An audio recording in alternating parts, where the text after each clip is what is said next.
site-to-site tunnel between by using the command line. So in this lecture, what we are going to discuss about the practicality, how we configure the ISACAMP IPsec policy and apply the crypto map and then verify the VPN configuration. So configuring a site-to-site IPsec VPN, IPsec negotiation.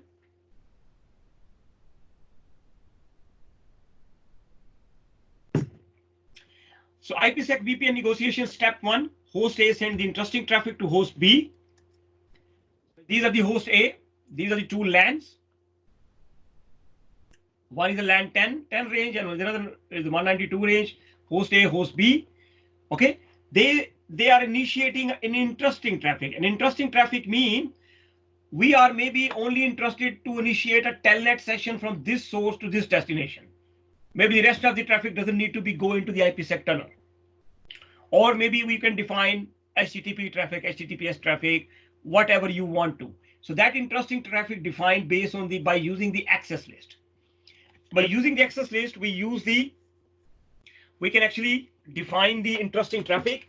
Once the interesting traffic is defined, the IPsec parameter will be negotiated between the two parties. So interesting traffic is seen on both sides. Interesting traffic is defined, interesting traffic is seen.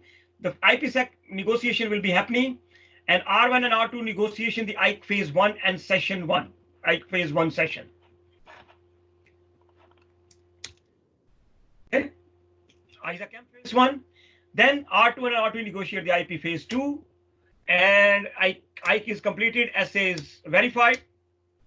IPsec negotiation, information is exchanged via the IPsec tunnel.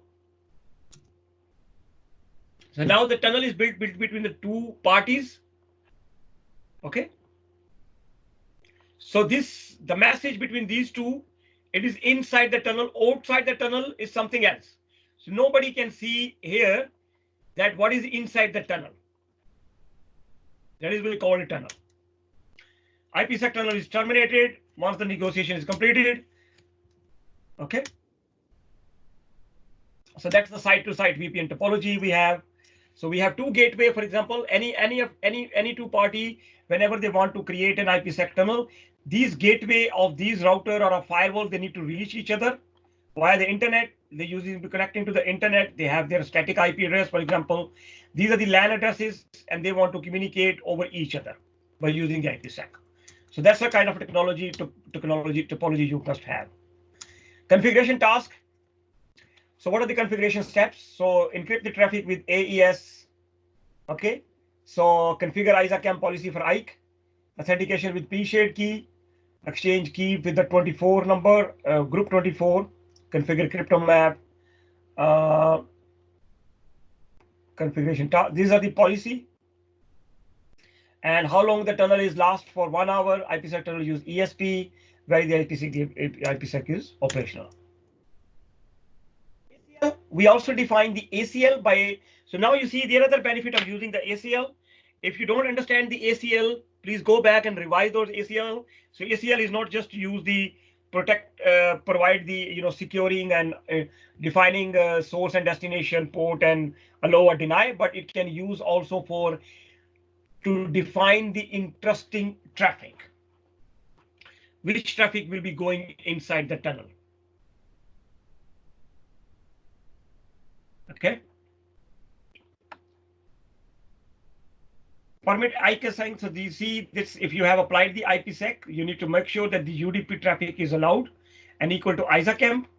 And also the ESP traffic and AHP. So these traffic must be permitted in order to establish the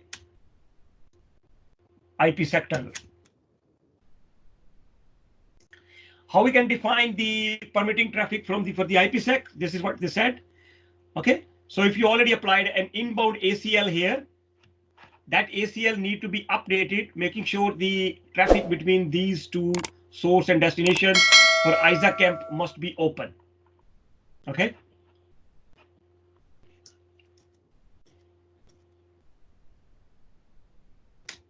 The editor is not interesting here. Okay.